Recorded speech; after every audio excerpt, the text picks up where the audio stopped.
joining us today, two longtime friends. Would you like to introduce yourself so that way I don't butcher your names? Go ahead. Angie Nyland. And I'm known as Tiffany Hart online, but I'm actually Tiffany Zalodek. The Q was silent in that one, so yeah, most of you would have got it wrong. Yeah, absolutely. That's what I like to tell people when I get my Starbucks order. Like, what's the name? It's like, it's Daniel, but the Q is silent. There you go. And they're like, what the actual fuck? And I'm just like, no, I'm kidding. I'm just very depressed, and I needed to make a joke to make it through the rest of the day. Yeah. But they probably don't get it, so it goes over their head. It just makes your day worse. You feel stupid after that. They just put the little Q tail on the D. Yeah. We're here at SHOT Show. How are you finding the experience so far? This is like one of your first official times, like inside, and so I want to hear how you're feeling with it. So I guess being on the floor, it's a lot different than I thought it would be.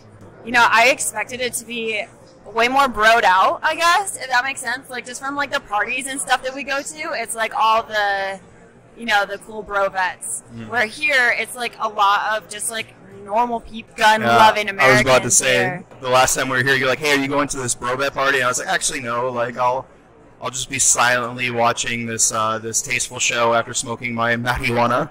So that's what we did last night. Is like, I don't know if this just comes with age or what, but after we got done doing all of our podcast episodes yesterday, I was like, do you just want to like order food in and like put moisturizer on her face and lay in bed? And she's like, yes, bitch. And I was like, oh, thank God. Because I will tell you, younger me was been like, party this, party that. Yeah. So. But also last year we were single, so when we came out, we were like going to all the parties, looking at all the hot guys, looking for tattoos. Like, That makes sense. I was not. This is her environment. She's like, she gets a hard on here because she's like, oh my God, guy, like military, and I'm just like, stay away from me, military men. Yeah, the toxic, tall, handsome with tattoos. I'm all about it. So of course, SHOT Show. I'm like, yeah, that sounds like a place for me. So you're saying that you don't see a lot of that here at SHOT Show then? No, not really. No. No, it's like the after parties. I feel like you see it maybe because it's more condensed. Where here, SHOT Show, like I didn't realize before, it's like 4 different floors spread out. It's like there's so much. So there's so many different people here, and there's a lot of foreigners here too. I think people assume because of online social media and because of who promotes it, it's going to be just all military. Yep. Right? But there are some military entities here, but then you also have firearms, you have hunting, you have, it ranges from anyone in the, like, guns, kind of outdoorsy, like, survival-ish, whatever communities. So I think that's, when you see it, you're like, oh, this is very different from what you imagined from, like, a very small, you know, glimpse of it on social media. It's a lot of old men, too. I've seen a lot of old and a lot of suits. It's a lot of experience and it's probably a lot of money, to be honest. Yeah, no, for sure. That is fair. You will overhear people discussing deals that have the word points in the value. So you can imagine that there are a lot of family vacations and Christmas bonuses being solidified here at this event. So what has been the coolest thing that you've seen so far? Well, we only got here yesterday. Mm-hmm. So that was the thing. So I think the reason why I go to SHOT Shows is for the interactions with people, right? Like I don't come to like get more gear. The military gives me all my free gear as it is, and it's free, so I don't want to pay for it like on my own. So I think it's like meeting some of the most incredible people that we have met, who all their life experiences might be completely different than yours, but hearing their story. And then one thing I will say is it seems like this SHOT Show, there's a huge emphasis, especially in the veteran community, about like talking about suicide, normalizing the talk about suicide. Let's try to figure out those things. And a lot of people are talking about it more. I think that's a beautiful thing. Yeah, last year I don't feel like mental health was a very big topic, where this year it seems like it's like a really, really hot topic this year, so it's different. Yeah, and it's funny that you mentioned mental health, because if some of these guys and gals, admittedly, were just slightly less toxic, there would probably be a better overall status of mental health in the military. Can we talk about the fact that I think that just dating in the military is probably one of the biggest cesspools that exists? Oh my gosh, yeah. Yeah? Yeah. And it's like, I nearly every guy that I know has a story about being cheated on while they were deployed, and I'm sure it's pretty similar on the opposite end. Mm-hmm. But like, what do you wish that people did better, and that they were able to like make a clean break? Because, you know, you said that you had an affinity for a certain type. It's like, what if you bumped into like that one ex at SHOT Show, and you're like, man, I came all the way out here, and now the experience is ruined because, you know, this person I don't like is walking around. Yeah, well, thankfully, like, I feel like both of our situations are very similar, where we got married at very young ages, so we've never really dated a lot. So I know that I would never run into an ex here because I don't have very many of them. So I'm kind of lucky. I just like to look at them. But yeah, we've both been married twice, and we both had a type, and it was military, so we probably... Second award. Yeah, so we probably know that our types are not that great. But yeah, so I don't know. So I think one thing that we can do to help change the whole mindset, I think, on the cesspool is what you call it, right? Yeah. That it seems like the military and veteran community kind of has when it comes to relationship and dating and marriage is like actually having fucking accountability on things and talking about the honesty behind it. Like calling yourselves out, calling each other out, and then like having serious conversations of how now being aware of it, but then how are we going to change that and improve it? One thing I think that we do that's really bad is like we are really great at being a strong community and there for each other. But I think the thing is too is like, you know, when someone fucks up, like the thing is we gotta like be like, hey man, like people make it okay in the environment, right? Like, oh, it's cool, dude. Oh, just fuck this girl or just fuck this dude, or right? And I feel like we enable a toxic behavior, and then the thing is it's like everyone starts doing it because everyone else is doing it, right? And it's like the cool thing to do, and we promote it. So I think that if we actually start holding each other accountable and having these honest conversations and be like, hey, it's not cool to do that, that's not okay, then I think that might help things. But we have to have the awareness. That's one thing that we talk about on our podcast often, actually, is due to the fact that like we do have divorces under our belts, right? Yeah, we've done things wrong in our lives, and we've chosen the wrong people, or we've said the wrong things, or we've done the wrong things, and so we've learned from our mistakes and from our failures, and that's how we can talk about these things, because we decided to do like work and growth on it, and then we try to share that with others, and then in turn we hear from other people, and we're all like trying to fucking learn. We're all calling each other out, you know, in a really funny way. Yeah, it seems that oftentimes misery loves company, yes. And the kind of person that is doing said debaucherous things is the type of person who might be a little bit unsatisfied with himself as a person, so they do things to cover those things up. And if you're doing something wrong, then it would stand to reason that you would want other people to do things wrong to help validate it. Yeah. And so instead of holding accountability in the opposite direction, where you want people to do the same things that you're doing in the negative realm, align yourself with people who are trying to do the right things, and then group together and support each other through the difficult times. Yeah. I agree. I only hear one side of the coin, right? Actually, Angie and I only hear really one side of the coin, which is men cheating on women. But you hear the opposite side, right? Because you being a guy, you're going to talk to the guys, and then you're going to hear what they go through. So I think it's having these honest conversations, even with one another and other genders. Yep. We had two prior service members on last night, one a Ranger, one a Navy SEAL, and they both admitted to cheating on their wives. And I was like, okay, cool, let's dissect this shit now. Why did you do it? And how you know you're not going to do it again. And, like, you do realize there's no excuse for it, right? And so, like, we kind of, like, talked about it, and it was a very healthy conversation. But I think it's good for people to hear on the other side of the coin. Yeah. Right? Like, what's the flip side of that, with them both being special operations? Yeah. Did their wives cheat while they were deployed and gone? Because that's usually, like, the story that you hear as far as, like, the men's side. It is always, well, the woman cheated when I was gone. I was deployed. I was at training, and the fucking neighbor or their friend or what, you know what I mean? So it's both. And I think that conversation has enough merit that you can expand upon that to not just romantic interests, but also just like the veteran community as a whole, because you'll see the little beefs and the little squabbles and the, you know, they said this, and then the people who don't like each other, and it kind of stinks, because like I want to send a group chat to you know a bunch of people that might find something interesting, but I'm like, oh man, like did they just have a falling out? Do they not like each other? Did they call each other out? And so it's like we're supposed to be this super tight-knit community, but we cannibalize ourselves so often. We eat our own tail, or we take advantage of each other. And I would like to hear both of your thoughts on this, but again, you only hear one side of the story, but sometimes when you're able to pilfer out the truth, sometimes the best and worst people that you will meet in your entire life are in this community. Mm-hmm. Absolutely. Yeah. You know what? One thing Angie and I look at when it comes to like friendship too, if how they treat their spouse is how they're going to treat you, but probably even worse when you think about it. If that's the person that they love to death, and that's the person they decide that they want to marry and spend the rest of their life with, and they're going to cheat on them and have zero integrity and respect, how do you think they're going to treat you as a friend? Yeah, like, right? I'm not even giving this dude hand jays, and right? You know, like, why is he gonna like me as much as her? And that's how he treats her. Exactly. So I think the thing is too is like seeing that and helping each other out with that will also help in the community as well, I believe, and like holding each other accountable. But so we hear things all the time that like in order to hold each other accountable and to get better at things, we have to like call each other out.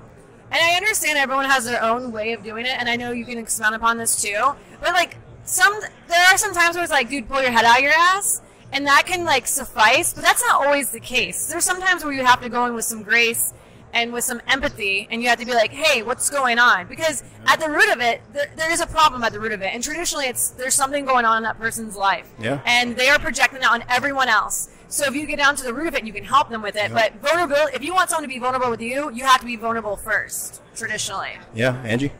Yeah, no, and with that, I think that we talked about it the other day too, also leaving like a safe space for people to be vulnerable and giving you the truth. If you tell somebody you want them to be vulnerable to you and everything, and then when they do, you kind of judge them or you react in a weird way. So somebody like opens up about something crazy, they're not going to want to do that anymore. So it's like finding that happy medium of being able to like understand what they're going through and just be able to go with it.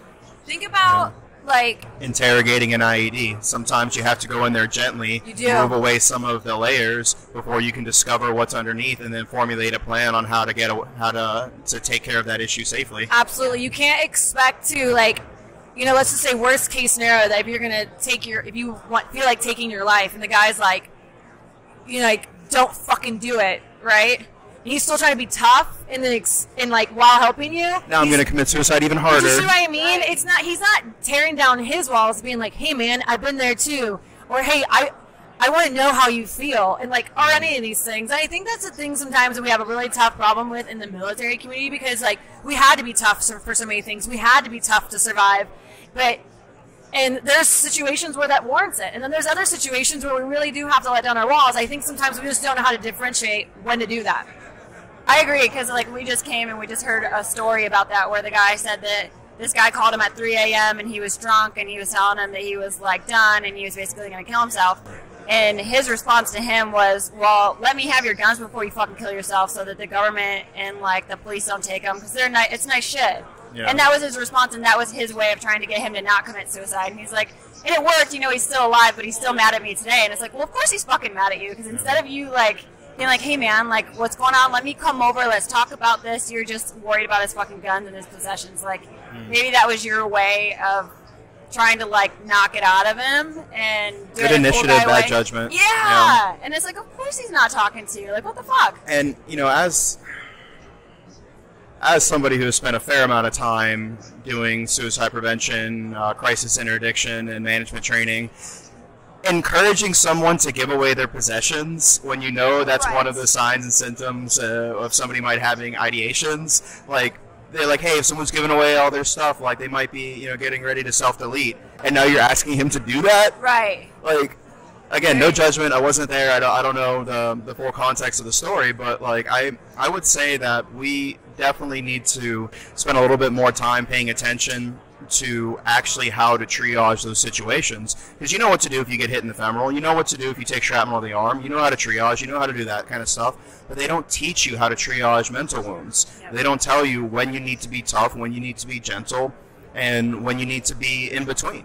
Yeah, I think in that situation, that's like the way that I look at it. Obviously I'm not a freaking expert, but like if somebody called me and told me that, I would want to approach it in like a gentle way and like get there first, and then maybe do the tough love after and be like, hey, we got to fix this shit. We're going to take your guns. We're going to get you help. We're going to do that. Because I feel like I would be worried to be too rough and then be like, okay, fuck you. Nobody cares. Hang up the phone and boom, they're dead. Because at the end of the day, if somebody's reaching out to you, it's not that they don't want to live anymore. They just don't want to be in pain.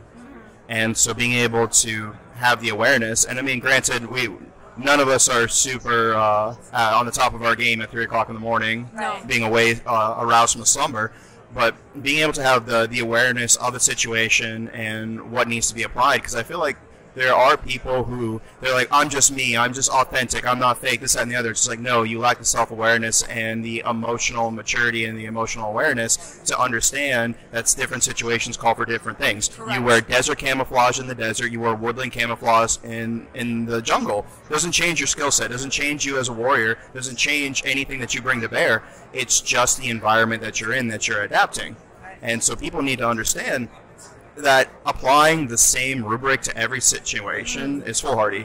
But see, that's what's so ironic, though, when you think about it, because in the military, we're so used to adapting and overcoming and adapting. That's what we have to do, right? You don't get enough gear, you don't get enough ammo, you don't have the correct necessities for this project. You figure it out. And so it's the same thing. Like, you improvise and you make it work. And so we do that in the military, we do that in our everyday life. We can also do it in relationships and with other people. And I think that makes a huge difference when we can apply that.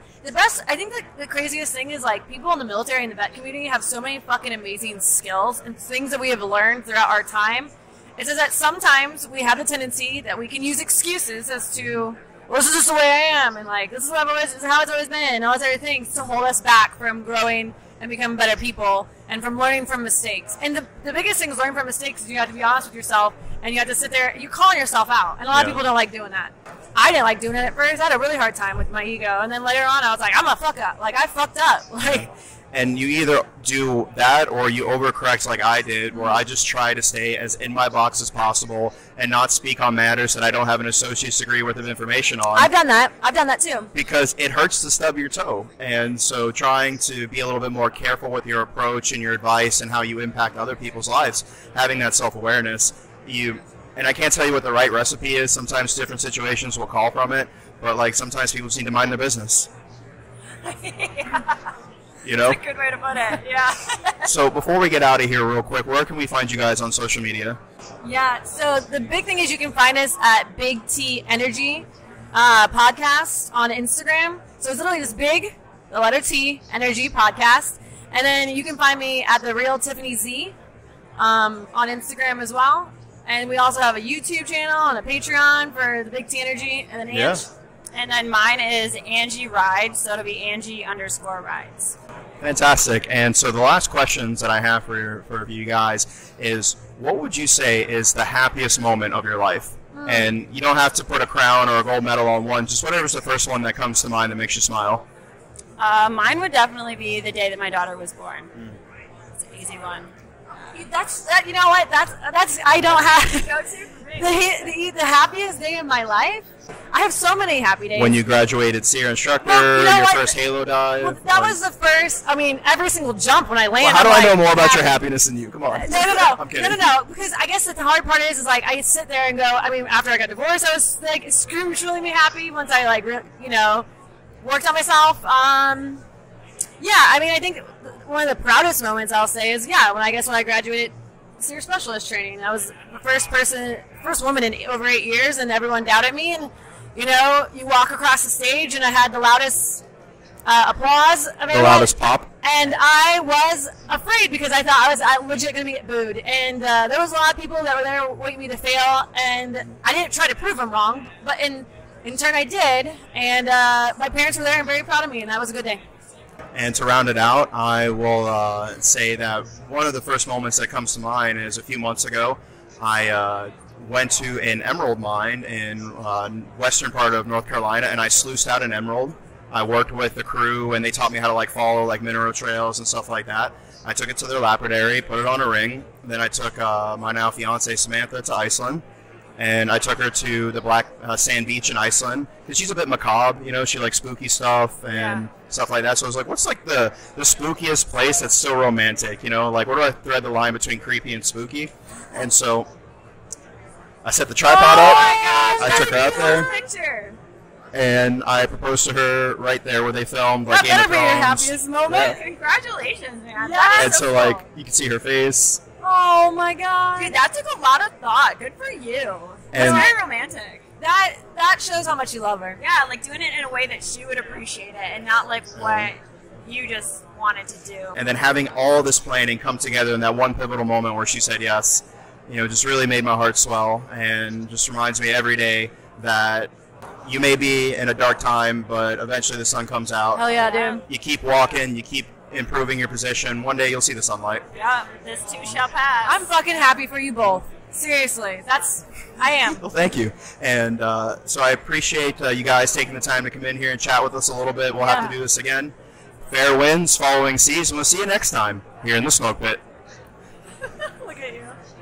I love his little